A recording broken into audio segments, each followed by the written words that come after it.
안녕하세요. 사주명리 왕초보 교실 시간입니다. 지난 시간에 이어서 이 천간의 또 다른 관계인 충에 대해서 살펴보는 시간을 갖도록 하겠습니다.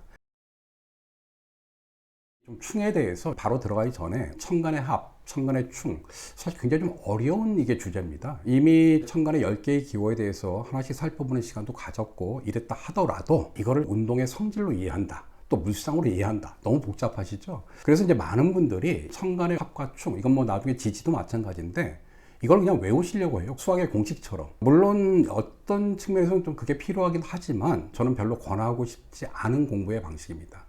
그보다는 처음에 돌아가서 이 천간의 10개의 기호들이 각각 가지고 있는 음양과 오행, 성질들을 좀 이해하고 원리를 좀 따져가는 식으로 한번 좀 고민을 해보면 나중에 가면 자연스럽게 이게 외워지지 않을까라고 하는 게 저의 생각이고요. 그런 당부의 말씀을 좀 드리면서 충이라고 하는 것은 지난번에 이제 우리가 살펴봤던 합이라고 하는 것은 천간의 6번째 자리에 이 천간과 서로 만나게 되면 합을 한다고 했어요. 자, 그럼 여기서 이제 숫자가 나옵니다. 어떤 숫자가 나오냐? 충이라고 하는 건요, 7이라고 하는 숫자를 기억해 주세요. 천간은 7번째 자리에 이 천간을 만나서 충을 한다 라고 하는 게 기본적인 이제 이 논리입니다. 그래서 이제 충이라고 하는 말의 다른 말로, 이건 여러분들도 한 번쯤은 들어보셨을 거예요. 칠살이라고 하는 말이 있습니다. 이거는 이제 보통 거리의 철학관을 찾아가면 칠살 맞았어, 이런 말이 이제 굉장히 많이 나오는데요. 바로 여기서 얘기는 칠살의 칠이라고 하는 게 바로 이 7번째 자리의 글자를 만나게 되면 싸운다, 충돌한다 라고 이렇게 얘기를 하는 거죠. 또 하나 재미난 논리가 숨어 있습니다. 지난번에 살펴봤던 합이라고 하는 것은 6번째 자리를 만나서 이것이 음과 양이라고 하는 서로 다른 음양이 서로 화합하는 유정접이라고 말씀드렸어요. 그런데 7번째 자리가 되면 어떻게 되느냐? 이거는 천간에 있는 글자를 갑부터 개까지 쭉 나열해 보면요, 7번째 자리는 이게 음양이 같다는 걸 알 수 있습니다.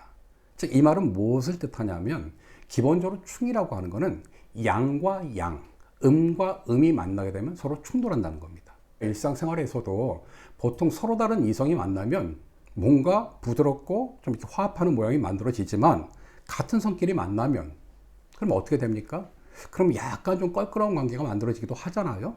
이게 바로 이 충의 논리이다 라고 이해하면 되고요. 여기는 모두 4개가 나옵니다.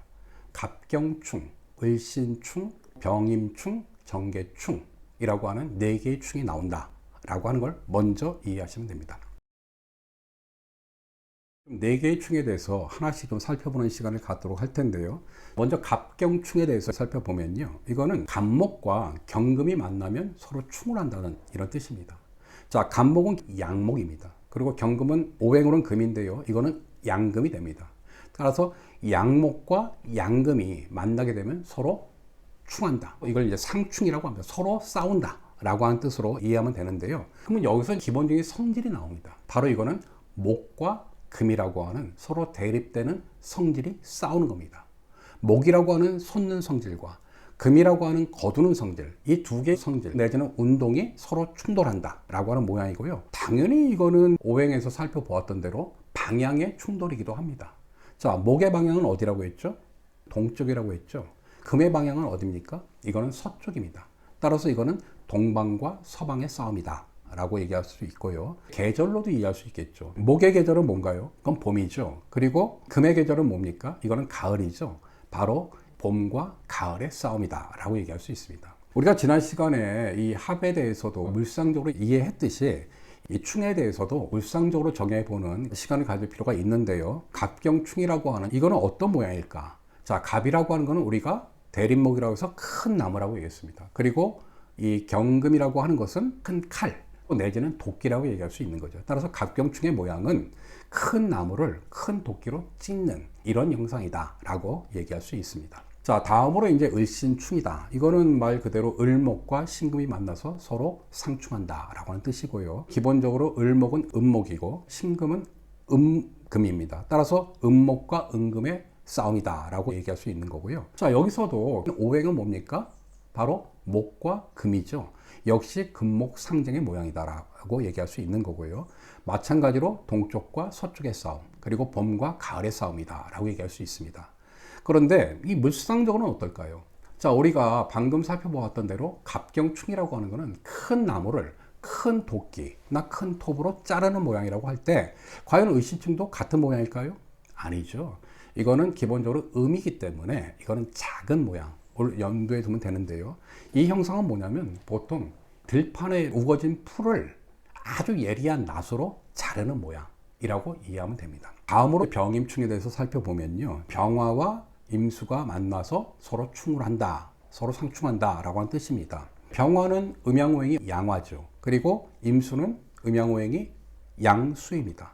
따라서 양화와 양수가 서로 싸우는 모양이다, 싸우는 것이다 라고 하는 거고요. 화라고 하는 오행은 뭐예요? 펼치는 운동이라고 얘기했고요. 수라고 하는 것은 숨기는 운동입니다. 그 성질 자체가. 따라서 이렇게 펼치려고 하는 성질과 또 숨기려고 하는 성질, 이게 정반대의 성질이 서로 싸우는 것이다 라고 이렇게 이해하시면 되는 거고, 따라서 기본적으로 병임충은 수화 상전의 싸움이다 라고 이해하시면 되는 거고요. 자, 역시 이제 이걸 방위로 살펴보면 화는 방위가 남쪽이죠. 따뜻한 남쪽 나라고요. 수라고 하는 것은 차가운 추운 북쪽입니다. 따라서 이거는 남쪽과 북쪽이 싸우는 이런 모양이고, 또 계절로는 화는 여름이죠. 따뜻한 여름이고, 이 수는 추운 겨울입니다. 즉 여름과 겨울의 싸움이다 라고 이렇게 그 성격을 규정할 수 있습니다. 그러면 일상으로 비유하면 어떻게 될까요? 이거는 뭐냐면 커다란 불을 커다란 물로 끄는 형상으로 이해를 하시면 됩니다. 마지막 천간의 충인 정계충에 대해서 살펴보면요. 이거는 정화와 계수가 만나서 서로 상충한다 라고 하는 뜻입니다. 정화라고 하는 건 음양오행이 음화이죠. 그리고 계수는 음양오행이 음수입니다. 역시 마찬가지로 화와 수의 싸움, 즉 수화 상전의 싸움이다 라고 얘기할 수 있고요. 역시 방위와 계절이 남방과 북방, 그리고 여름과 겨울의 싸움이다 라고 이해하시면 됩니다. 하지만 물상적으로 좀 다르죠. 이 병화와 임수가 큰 불이고 큰 물, 이건 물론 상대적이긴 하지만 그렇게 이해한다라고 하면, 이 정계충이라고 하는 거는 이제 어떻게 설명하냐면, 보통 병화와 정화를 비교할 때 이 병화를 빛에 비유하고 정화를 열에 비유합니다. 따라서 정화라고 하는 것은 크기로도 얘기할 수 있지만 또 어떤 성질의 측면에서 얘기하면 아주 뜨거운 물이거든요. 굉장히 뜨거운 열기를 갖고 있는 불이다. 반면에 이 계수라고 하는 것은 비록 작을지 몰라도 그 성질이 아주 차가운 이런 게 물이다라고 얘기했습니다. 그래서 굉장히 뜨거운 물을 굉장히 차가운 물로 팍 끄는 이런 이제 어떤 모양으로 이해하시면 됩니다. 그런데 궁금증이 하나 있을 거예요. 자, 천간은 모두 10개의 기호로 이루어져 있고요. 따라서 천간의 합이라고 하는 것은 모두 5개가 나온다라고 이미 공부를 했습니다. 이 충에서는 4개의 충만이 존재한다는 거예요. 그러면은 당연히 2개의 어떤 이 그 천간이 빠져 있다는 겁니다. 뭐가 빠졌습니까? 바로 이 목화와 금수라고 하는 이 2개의 서로 다른 음양을 이어주는 무토와 기토, 즉 2개의 어떤 이 토오행의 천간이 빠졌습니다. 무토와 기토는 충하지 않는다는 겁니다. 우리가 이제 처음 그 개념을 잡는 공부를 할 때 기본적으로 천간이라고 하는 것은 이 순수하고 추상적인 기다라고 말씀드린 바가 있습니다. 따라서 음양오행이 순서대로 전개가 된다라고 하는 말씀을 드린 기억이 있는데요. 따라서 기본적으로 오행에서 이 토의 역할이 뭐냐라고 하면, 토라고 하는 것은 음양을 이어주는 역할, 서로를 매개해주는 그런 중화의 역할을 한다라고 말씀드렸습니다. 바로 이게 천간에는 그대로 적용이 됩니다. 따라서 이런 음과 양을 서로 이어주는, 그래서 중화를 시키는 이런 이 토오행의 천간에서는 충이 일어나지 않는다. 그래서 천간의 충은 4개만 존재한다라고 하는 점을 이해하시면 됩니다. 이렇게 이제 우리가 이 천간의 충에 대해서 살펴봤는데, 자, 이 천간의 충의 구조와 성격에 대해서 이제 한번 정리를 하고 좀 넘어가도록 하겠습니다. 천간의 충은 모두 4개가 있지만 그 구조와 성격을 조금 더 세부적으로 살펴보면 의외로 굉장히 좀 단순한 이런 좀 결론이 나오는데요. 자, 천간의 충은 모두 4개가 있다고 말씀드렸습니다. 갑경충, 을신충, 병임충, 정계충, 그리고 이제 무토와 기토는 중화의 성격 때문에 이 충하지 않는다라고 얘기했습니다. 자, 그런데 크게 보면요, 2개의 충이 또 존재하는 겁니다. 기본적으로 갑목과 을목이라고 하는 것은 목오행의 천간입니다. 그리고 경금과 신금이라고 하는 건 금오행의 이제 이 천간들이죠. 따라서 갑경충이나 을신충은 기본적인 성격이 바로 목오행과 금오행의 싸움이다. 동쪽과 서쪽의 싸움이고, 그리고 봄과 가을의 싸움이다 라고 얘기할 수 있습니다. 따라서 금목상쟁, 그리고 동서 대립, 그리고 봄과 가을의 싸움이로 이렇게 성격을 규정할 수 있고요. 다음에 병임충, 정계충이라고 하는 것은 화오행과 수오행의 싸움입니다. 그래서 이건 기본적으로 우리가 보통 수화상전이다 라고 얘기하는 거고요. 당연히 방위에서는 뭐예요? 이거는 남과 북의 대립이 되는 거고, 계절로는 바로 겨울과 이 여름의 싸움이다 라고 얘기할 수 있는 겁니다. 자, 이거는 굉장히 중요합니다. 이거는 앞으로 계속 살펴볼 지지의 충이라든지 삼합이라든지 방합이론이라든지 응용하는 이론들이 나오는데, 거기서도 충의 구조와 성격이 적용되기 때문에 이거는 반드시 기억해 주시면 좋겠다라고 하는 말씀을 좀 드리고 싶고요. 마지막 이제 하나 설명드리고 싶은 게, 우리가 오행을 공부할 때 상생과 상극이라고 하는 개념을 한번 공부해 본 바가 있습니다. 거기서 보통 이제 극이라고 하는 개념이 나왔거든요. 근데 지금 천간을 공부할 때는 충이라는 개념이 나왔어요. 그래서 많은 사람들이 상극, 상충 같은 거 아니냐 이런 생각을 많이 하십니다. 그래서 이 극과 충이 도대체 어떻게 다른 건지 결론부터 말씀드리지만, 상극과 상충은 다른 개념입니다. 물론 상충은 상극에 포함됩니다. 그래서 상극이 더 큰 개념이긴 합니다. 하지만 분명히 다르다. 자, 이걸 살펴보면요. 자, 천간에 있는 10개의 기호들은 모두 다 상극의 관계에 있습니다. 하지만 이 상충이라고 하는 것은요, 모든 천간에 다 적용되는 게 아닙니다. 간목과 을목, 이건 기본적으로 목의 오행이기 때문에요. 자, 목이 극하는 오행이 뭐지요? 그거는 토오행이죠. 따라서 천간의 토인 무토와 기토를 극합니다. 그런데 이 천간의 토는 충하지 않는다고 말씀드렸죠? 다른 거죠. 이 병화와 정화, 이거는 화오행이죠. 따라서 극의 관계는 어떻게 됩니까? 병화와 정화는 바로 금오행을 극하기 때문에 천간의 금오행인 경금과 신금을 극하게 됩니다. 하지만 병화, 정화는 이 경금, 신금과 충의 관계가 아닌 거죠. 이건 극의 관계가 되는 겁니다. 마찬가지로 무토와 기토라고 하는 이 토의 오행들은요, 수오행을 극합니다. 따라서 천간의 수의 오행인 임수와 계수를 극을 하게 되는 거고요.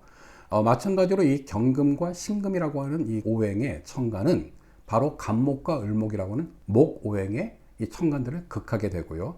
또 임수와 계수라고 하는 수오행의 천간들은 병화와 정화라고 하는 이런 화오행을 극하는 모양이 나오게 된다는 거죠. 따라서 이 천간에서는 이 모두 10개의 기호들이 서로 상극의 관계를 이룬다 라고 얘기할 수 있는 거예요.